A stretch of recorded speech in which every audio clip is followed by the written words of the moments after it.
तालीमात है जी नाजिबे तालीमात तेरी এটা আলোচনা আরে বলতে হবে बिस्मिल्लाहिर्रहमानिर्रहीम।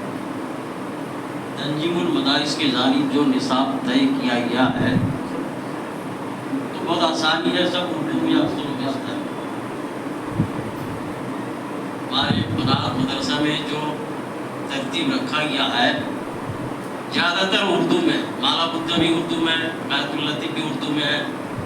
पढ़ने पढ़ाने में कोई दिक्कत परेशानी नहीं है। फारसी अगर हो तो फिर दिक्कत हो जाएगी, पढ़ाने वालों को नहीं, पढ़ने वाले को हो जाएगी। क्योंकि इब्तिदा में फारसी की तालीम इतनी मजबूत नहीं है बच्ची लोगों के लिए, अगर उसको उर्दू में रखा जाए तो याद नहीं कर पाएगी। मसले मसाइल समझ लेगी, लेकिन खुद अगर वो याद करे वो मुश्किल है उसके लिए। और बाकी जो निसाब है ठीक ही है, उसमें अगर कुछ कमी ज़्यादती करना चाहे तो हो सकता है।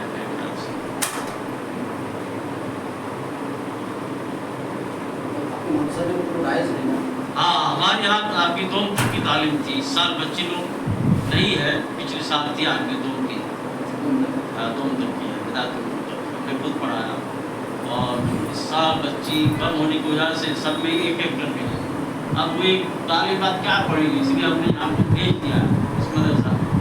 कोई चौपा डाल चली गई, बच्ची ज़्यादा होगी तो हम आपकी जमात को बाकी तरतीब सही है, जो भी है निसाब ठीक ही है। आप सुनाओ क्या करेंगे? আপনাদের পর্চাগুলো আসেনি গত বছরের সালানা পর্চা जब वो तरतीब अगर बोलते कि भाई जो भी जहाँ वो पर्चा है पहुँचा दिए, जहाँ पहुँचा देंगे, इसको पहुंचा दीजिएगा जरा ठीक है। इंसान जो भी है वो पहुँचा देंगे इंशाअल्लाह से। जी दौलतुल उलूम पल्ली हल्दिया मौलाना मिशकात साहब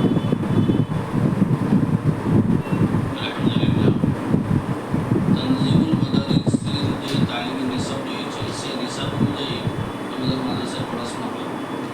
আগে 16 দিন তো ক্লাস রয়েছে আলহামদুলিল্লাহ, তো সেই নিসাব অনুযায়ী সেভাবে পড়ানো হচ্ছে। সুন্দরভাবে বাচ্চাদের দিক থেকেও কোনো রকম কোনো ঝামেলা নেই, ওরা ঠিকই চলছে। না খরচা আমাদের জমা হয়নি, খরচা জমা হয়নি। সালানা পর্চাটা একটু জমা করতে হবে, ওটা আবার রাজ্যে পাঠিয়ে দেবো। সালানা খরচা আসলে পরীক্ষা যে আপনাদের প্রশ্নগুলো আমাদের যোগাযোগগুলো গন্ডগোল হয়েছিল, হয়নি তার জন্যই হয়েছে। ইনশাআল্লাহ যখন ঠিকঠাক হয়ে তো আগে তো খরচাগুলো কাছে হবে, তারপরে চলে এলে পৌঁছে দেওয়া যাবে, অসুবিধা নেই। আসলে রাজ্য থেকে এর আগেও বলা হয়েছিল যে সমস্ত মাদ্রাসার পর্চাগুলো জমা হলে ওর উপরে একটু ওরা তাহকিক করে কেমনভাবে কি পর্চা লিখেছে সেইভাবে প্রত্যেকটা মাদ্রাসায় ভালো ছাত্রীদেরকে পুরস্কার দেওয়ার বিষয়েও আলোচনা এসেছে। পুরস্কারের সাথে সাথে পুরস্কার কোনো জিনিস নয়, যে সবার এক নজরে রিপোর্টটা থাকবে, যার কি সমস্যা হচ্ছে না হচ্ছে সেগুলোকে পর্যবেক্ষণ করা যাবে। এবার আগামীতে ওই বিষয়ে চিন্তা ভাবনা করে একটা যদি কোনো পদ্ধতি বা আদল বদল করার যদি প্রয়োজন পড়ে সেটাও করা যাবে। পোশাকটা জমা করাই দরকার, রাজ্যের আধিকারিকদের হাতে থাকবে, ওদের নজরে থাকবে। ঠিক আছে, ইনশাআল্লাহ পোশাক জমা করবে। মুফতি মতিউল্লাহ সাহেবের এখানে কি এই বছরে তো মানে সালে চালু মেঘনি সাহেব ছিল না আপনাদের ক্লাস, ওইটা বন্ধ আছে, জানাবেন। মুফতি মতিউল্লাহ সাহেব বলেন সিজওয়াতে ওনার মাদ্রাসা আছে খুব সুন্দর ফালাহে মিল্লাত। আলহামদুলিল্লাহ। তাই আমার এই তনজিমুল মাদারিসের যে মিটিং, এতে আমার দ্বিতীয়বার অংশগ্রহণ করা হয়েছে। এর আগে হাওড়াতে একটা মিটিং হয়েছিল রমজানের পূর্বে, তো সেখানে আমি গিয়েছিলাম। এটা আমার দ্বিতীয়বার শিক্ষক হয়েছে। তনজিমুল মাদারিসের কি নিসাব আছে বা এদের কি সিস্টেম আছে এই সম্পর্কে কিন্তু আমি পুরোপুরিভাবে ভাব নই। তো সেই হিসেবে ওটা যখন আমি জানবো বুঝবো তখন কিছু বলা হবে। এখন বর্তমানে আমি যেভাবে চলছি, আমার অ্যাকচুয়ালি একটা নার্সারি স্কুল এবং মিশন স্কুল চলছে। লকডাউনে যখন মিশনটা বন্ধ হয়েছে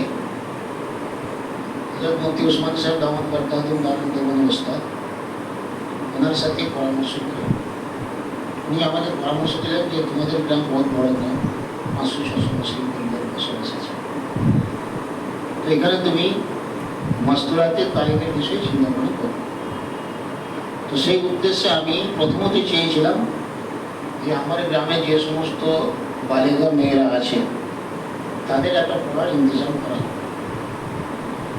তো সেভাবে চালাতে চালাতে দেখলাম যে সময় ব্যয় হচ্ছে, কিন্তু তাতে করে গ্রামের মানুষের বা মেয়েদের প্রতি যেভাবে যতটা আগ্রহ দরকার সেই আগ্রহটা কিন্তু আমরা দেখতে পেলাম না।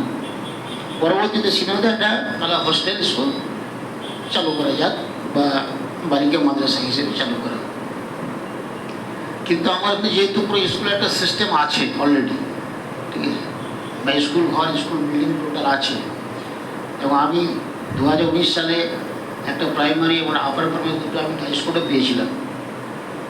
তো সেই হিসেবে আমি চিন্তা করলাম যে তাহলে আমাদের এখানে মেয়েদেরকে ভর্তি নিয়ে ওদেরকে সকালবেলা যে ফজরের নামাজের পর থেকে 10টা পর্যন্ত আমাদের যে মাদ্রাসার যে নিসাব যেটা আছে সেই নিসাবটা যদি পড়ানো হয় এবং 11টা থেকে 2টো পর্যন্ত 3 ঘন্টা, আধ ঘন্টা করে পিরিয়ড যদি 6টা পিরিয়ড করে দেওয়া যায়, তাহলে আমরা আমাদের মাদ্রাসা এবং স্কুল দুটো সিলেবাসে চালাতে পারবো এবং এখান থেকে মেয়েরা মাধ্যমিক উচ্চ মাধ্যমিক ইত্যাদি দিয়ে এবং তার সাথে দিনই তালিম ও তরবিয়তের সাথে তারা একটা ভালো জায়গায় পৌঁছাতে পারবে, এরকম চিন্তাভাবনা আমি কাজে নামি। তো আমি এখন যেটা অনুভব করছি মনে হয় এটা দরকার আছে, কারণ আমাদের মেয়েরা একেবারে যদি জেনারেল শিক্ষা থেকে দুনিয়াবী শিক্ষা থেকে একবারে বঞ্চিত হয়ে যায়, দূরে চলে যায়, বা তাদেরকে যেভাবে দেওয়া দরকার তালিম সেভাবে যদি না দেওয়া হয় তাহলে কিন্তু তাদের মধ্যে অসম্পূর্ণতা থেকে যায়। তো সেই হিসেবে আমার মনে এটা দরকার আছে।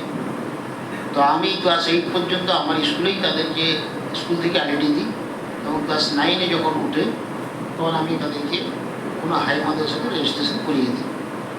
এবছর আমার এর থেকে 5 জন মেয়ে তারা ক্লাস 9 ভর্তি হয়েছে এবং আরবি আউয়াল পর্যন্ত আমার জামাত চালু হয়েছে, আরবি আউয়ালে 5 জন মেয়ে আছে। বাকি ফার্সি নুরানি কায়দা নাজরা ইত্যাদি আছে। এখন আলহামদুলিল্লাহ আমার মাদ্রাসাতে 65-70 জনের মতো মেয়ে আছে, পড়াশোনা করছে, এবং 5 থেকে 9 পর্যন্ত তাদের বাকায়দা স্কুল হয়।